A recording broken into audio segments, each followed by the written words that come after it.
elevating what was once looked down upon, our Patois, and make it big and broad and bombastic. You hear Patois in music, people win Grammy Awards, Bob Marley sing it, Harry Belafonte use it to this day, yo. Me say, yo. Miss Lou mentored Harry Belafonte. She is the pioneering folklorist.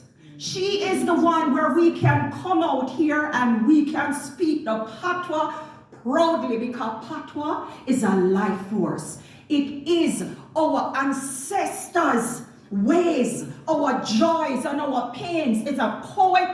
I would say it is a revolutionary tool of freedom, of confidence. That's why you can have people like me who is like Heinz 57, no pun intended, but mixed up with whole heap of nationalities, Nigerian, East Indian, everything, out of many one people. And so every time you see the black, green, and gold flag, see the flag there on that side, remember, black is the strength and creativity of our people.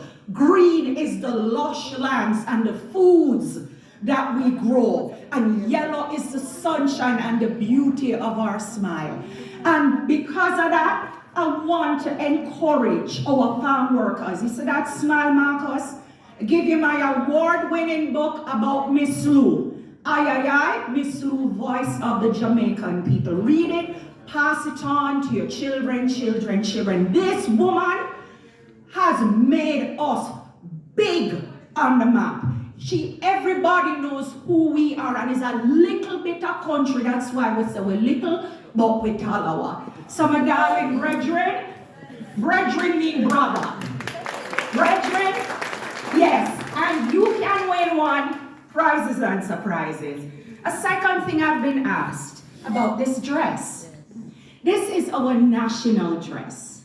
It's called a Jamaican bandana or the quadrille dress. Many years ago, our ladies, the women, they would wear it to work, and also in quadrille dances. And you will also see something like this in Dominica and Haiti and other Caribbean islands.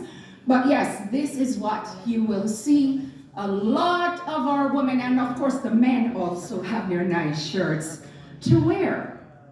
Now, you are going to hear me sing a very famous folk song written by the Honorable Dr. Louise Bennett Miss Lou, who lived in Toronto for 2 decades. She galvanized the West Indian people there through all her creative expressions of poetry, songs, riddles, proverbs. By the way, riddle me this, riddle me that, guess me this, riddle and perhaps not.